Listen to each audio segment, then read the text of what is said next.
Alors, il s'agit d'un quartier qui est situé dans la région de la Souka, à Tunis, dans la banlieue de Tunis.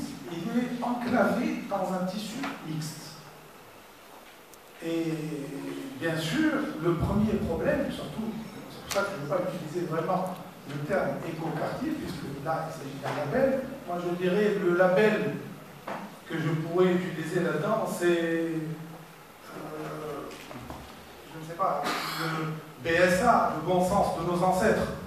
C'est-à-dire qu'on a essayé tout simplement de réhabiliter tous les réflexes de nos ancêtres, bien sûr sur le plan fonctionnalité, mais également sur le plan éco-citoyenneté, échange intergénérationnel.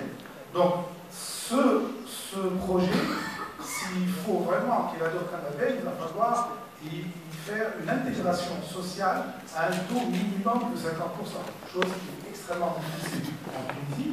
Donc, comment faire, comment créer un quartier d'un certain standing qui nécessite un fonctionnement éco-civique et qui évite de tomber dans le piège de ce qu'on voit aujourd'hui et qu'on appelle gravement, attention, c'est extrêmement grave ce que je dis là, qu'on appelle haut standing et qui est le label de la piétonisation du quartier. C'est-à-dire qu'à partir du moment où on dresse un mur de 4 mètres et on met un gardien à l'entrée et un interphone et tout ce qu'il faut pour sélectionner les gens, même visuellement, on se permet de dire « Ah, ça c'est du haut standing ». Eh bien, pas du tout. Alors, parler de Smart City, alors que nous sommes encore à résoudre des problèmes similaires, je trouve qu'il y a un énorme écart. Un écart énorme. Alors nous, on a essayé tout simplement de réconcilier le citoyen avec son environnement et essayer de tirer le maximum du contexte d'implantation du projet et de se projeter dans l'avenir avec le plus de chances de réussite et de qualité de vie pour n'importe quel citoyen qui fréquente ce lieu. Car ce lieu, on l'a considéré, modestement, bien sûr, en proportion de comme le centre de la Souka, étant donné que si on raisonne à l'échelle de toute la commune de Souka, on n'a pas de centre-ville réellement. Donc, et la centralité est indispensable, ne serait-ce que pour l'échange intergénérationnel. Parce que la culture civique passe d'une génération à l'autre. Et les carences dont souffrent nos quartiers aujourd'hui, c'est justement ces endroits où toutes les générations peuvent se rencontrer et peuvent se transmettre ces réflexes. Donc, si on regarde le plan suivant, c'est le plan PLU, et le plan PLU, par chance, il était plus ou moins, sans faire exprès, adapté à recevoir un quartier durable. Je vous expliquerai par la suite pourquoi, mais comme on peut regarder, côté nord, nord-ouest, c'est-à-dire les vents dominants par rapport au quartier, nous avons le parc de la Souka, qui aujourd'hui est le magasin de la Souka, mais on a une masse végétale qui permet de profiter de la bioépuration, de la brise dominante qui arrive par là-bas, donc la brise fraîche, et de la recevoir plutôt dans le cœur du quartier, avec une certaine vitesse et à une certaine température. Car la bioclimatique commence d'abord par le quartier. J'ai eu l'occasion de visiter des villes dans le monde entier, et j'étais impressionné par la simulation qu'on fait aujourd'hui sur maquette, et même en papier, de l'ensemble de la ville, c'est-à-dire chaque fois qu'on veut implanter un bâtiment, on simule et en soufflerie et en architecture, c'est-à-dire l'approche formelle, l'approche visuelle, l'approche monumentale, de tout objet qui est implanté récemment dans la ville. Et d'ailleurs, vous êtes impressionné, quand vous vous baladez dans les rues, vous dites c'est pas possible, ça ne peut pas être par hasard. C'est vraiment quelque chose, une volonté qui est étudiée bien à la main. Donc là, on voit qu'il y a une artère principale qui traverse le quartier de bout en bout, qui est imposée. Et cette artère, à l'origine, était une artère de 16 mètres. et qui est coupé par une autre artère de 12 mètres. Alors, donc le premier élément qu'on a essayé de favoriser dans ce cadre-là, c'est l'élément piéton, c'est-à-dire donner le maximum de chance aux piétons pour qu'ils puissent profiter d'abord d'une sécurité maximale, donc de créer un centre-ville fréquentable que par les piétons, et ensuite de minimiser la fréquentation des véhicules polluants, donc de minimiser le taux de carbone dans le quartier. Alors bien sûr, les objectifs réduits et les objectifs qu'on connaît tous, hein, il n'y a rien d'extraordinaire, c'est de réduire et d'utiliser au maximum l'énergie renouvelable, mais moi je vous dis, inverser l'équation. Ne remarquez pas du principe que je vais installer des panneaux solaires au-dessus de chez moi, donc je peux me permettre de laisser de la lumière allumée. Non. Tout commerçant vous dira qu'on gagne à l'achat, on ne gagne pas à la vente. Donc là, il va falloir étudier l'urbanisme, l'épanelage du projet, de manière à ce que l'air circule, arrose bien l'ensemble des façades, ne nous pénalise pas dans certains endroits pour qu'on surconsomme de l'énergie, mais au contraire, il favorise une brise vraiment agréable et favorise la fréquentation de l'extérieur et de l'entourage proche du bâtiment. Donc, la deuxième chose, bien sûr, c'est les transports en commun, et ça, vous le savez tous, c'est une logique. Quand on a des services proches, on minimise l'usage d'une voiture, et puis on gagne du temps, et puis ça se répercute sur tous les points qui ont été évoqués par mes confrères tout à l'heure et qui sont évidents. La troisième chose, c'est les espaces verts, pas seulement pour le côté esthétique, mais également pour, comme je l'ai dit tout à l'heure, pour créer un microclimat, purifier l'air et transformer la pollution en vapeur d'eau. Donc, avoir un apport hygrométrique extrêmement important. La quatrième chose, c'est la collecte des déchets, donc la gestion des déchets. Et là, on peut commencer par les déchets de jardin en installant des stations de compostage, jusqu'à le recyclage des eaux grises, des eaux vagues. Et on a prévu dans ce cadre deux stations de d'épuration pour le quartier, à part les stations qui sont individuelles entre parenthèses par zone. Vous allez voir tout à l'heure que le quartier a été divisé par zone pour créer des productions, comme l'a dit tout à l'heure, c'est des productions d'énergie collective, ce qui facilite la gestion des matériaux, le renouvellement du matériel, l'obligation presque de connecter tout le monde sur l'énergie nouvelle, et d'un autre côté, de minimiser l'impact ergonomique de ces installations sur l'urbanisme, sur l'architecture du quartier. La biodiversité, bien sûr, si vous allez rompre la chaîne systématiquement, vous allez subir des dégâts ailleurs. Donc aujourd'hui, comme on le voit dans le quartier de la Soca, de manière assez flagrante, c'est la contamination de la nappe et les dégâts que ça a causé au niveau de la végétation qui prospère. Donc les matériaux de construction, bien sûr c'est une évidence. Je ne suis pas d'accord avec le monsieur qui a intervenu tout à l'heure, M. Duval, qui nous a dit qu'en Tunisie, on n'a pas ce qu'il faut pour faire du bâtiment écologique, on a même plus qu'il en faut. Moi je vous dis, on a absolument tout. Actuellement, nous avons, et ça je parle de connaissance de cause, puisqu'on a des expériences, un retour d'expérience.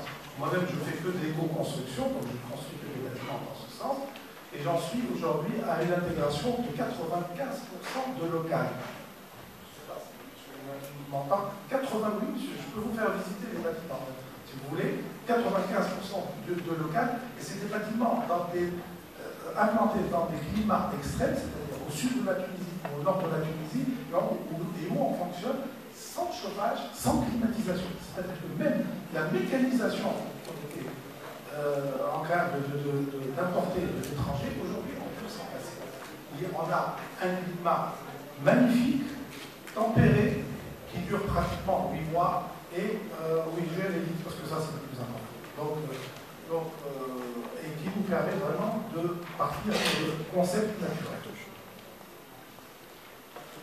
Donc on a créé au niveau du plan une ceinture extérieure, comme vous pouvez le voir, qui reçoit les poids lourds et qui interdit pratiquement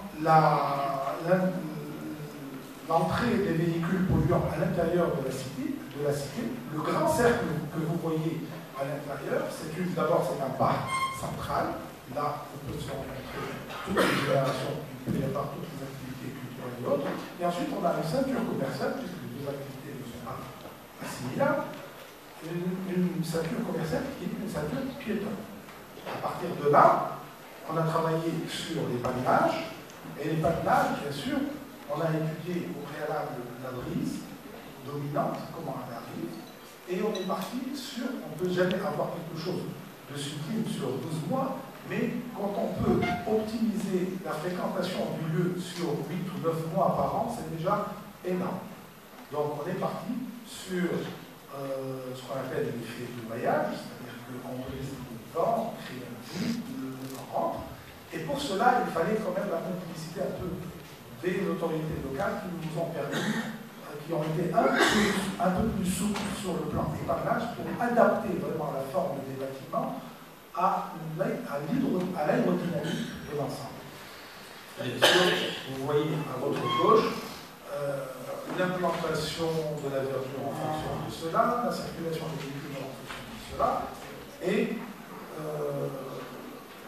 surtout l'adaptation des voiries, comme je l'ai dit tout à l'heure. L'adaptation des voiries n'est pas facile au début, parce que arriver sur un carrefour et dire au-dessus, je vais créer un parc, en-dessous, je vais mettre des voitures, et au-dessus, je vais circuler en taxi-vélo, parce que je vais interdire tout ce qui est mécanisé, c'était pas acquis d'avance. Aujourd'hui, on a l'autorisation de le faire, donc je peux vous dire qu'on passe à une vie où on ne voit pas, on n'entend pas de moteur.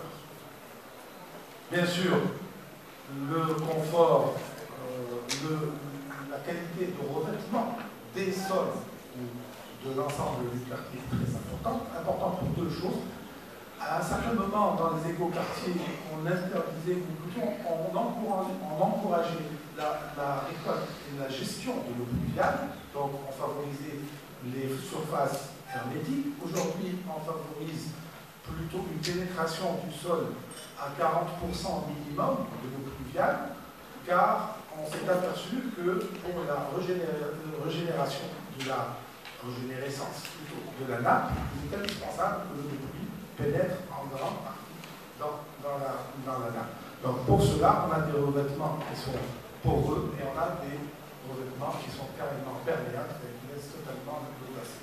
En fonction, bien sûr, des ambitions de récolte de cette eau, parce que vous allez voir ultérieurement qu'on a implanté des citernes de certaines tailles pour récolter l'eau pluviale et pour gérer avec les espaces communs, arrosage d'espaces verts, lavage de mobilier urbain, et ainsi de suite. Donc là, le quartier est adapté à des personnes qui ont une mobilité réduite, car c'est un quartier qui a une consonance médicalisée. Il y a déjà une clinique qui est assez importante dans le coin. On compte installer même 2 autres cliniques avec des centres médicaux. Et il y a même un PET-scan qui va arriver bientôt. Donc vous voyez, nous sommes presque au top de ce qui se fait dans le monde. Les zones, vous les voyez, pour mieux gérer cela, on a une société à l'aval de la réalisation du projet, qui est une société provoquée par le promoteur, et qui va servir de syndic, un grand syndic qui gère des petits syndics, et ces syndics-là, chacun va gérer un secteur. Le secteur qui est plus ou moins proportionné selon le nombre d'habitants résidents fixes sur place. Alors, pour le tri des déchets, est implanté selon également la densité de la population, leur fonction et surtout la récolte de ces déchets Donc le ramassage de ces déchets, c'est-à-dire que les véhicules en question, comme ils ont pratiquement 2 minutes sur chaque conteneur pour le vider, c'est un procédé enterré, ce n'est pas un procédé en surface. Donc vous imaginez le temps que ça prend. On a à peu près 120 conteneurs dans tous les quartiers. Cela nécessite presque une nuit pour le faire. Donc pour le faire sans générer de nuisance auprès des citoyens, on a étudié le circuit de circulation du camion et par la suite dégager complètement cet espace réservé aux piétons, comme je l'ai dit tout à l'heure. Alors l'emplacement des cuves, donc les cuves dont je vous ai parlé tout à l'heure, c'est des cuves qui sont implantées en fonction des études de VRD, de l'évacuation des eaux. Donc comme je ne vous cache rien, en face de nous, déjà, il y a pas mal de lotissements qui se font. Un lotissement de 5 hectares, ça fait quand même du monde. Réellement, le réseau étudié au préalable n'est pas capable de tout ramasser. Donc, ce cas, demain, va avoir 2 problèmes de gestion de flux. Une gestion de flux d'eau et une gestion de flux humain.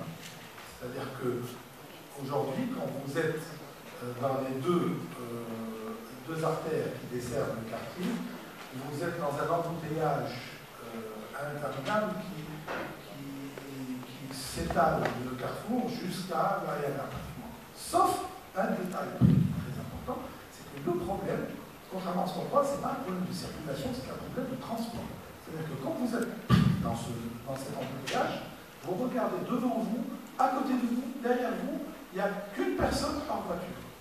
Donc, si vous prenez les 4 ou 5 km d'embouteillage, vous pouvez les condenser dans 3 ou 4 bus. Alors, ça fait réfléchir. Je parle de ça, et c'est valable même pour Sfax. Parce que j'ai eu le privilège de travailler sur la région de Catalogne, et on a vu un peu, on a étudié un peu les possibilités de désengorger un peu les artères principales de Sfax, et il y a moyen de le faire.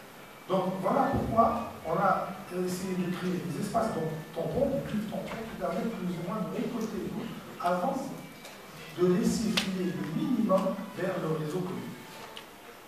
L'électricité, pareil.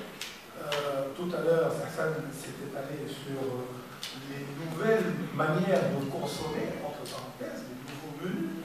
Bon, malheureusement, je vous dis tout de suite que c'était un petit retard à rattraper à ce niveau-là. Pourquoi? Parce qu'elle considère que l'énergie naturelle constitue une concurrence pour ce qu'elle fait. C'est une approche. Bon, c'est un autre débat, on en parlera un autre jour, mais nous, le bilan du quartier nous a exigé à peu près une quinzaine d'hectares de plaques photovoltaïques, de panneaux photovoltaïques. On s'est débrouillé pour les dégager dans une zone foncière qui nous coûte très cher et qui n'est pas immédiatement appropriée à recevoir une extension urbaine. Donc on est parti dans la région de Molmaguir. On a 15 hectares là-bas. Ces 15 hectares vont produire l'électricité nécessaire pour faire fonctionner le bâtiment, pour faire fonctionner le quartier.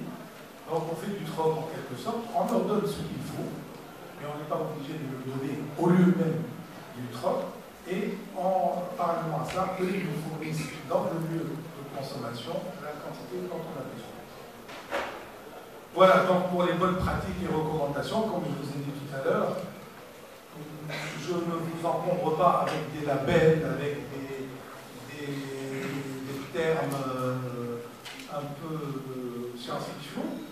Les smart cities, c'est bien beau, ça existe par ailleurs, mais nous en sommes loin. Revenons d'abord du bon sens.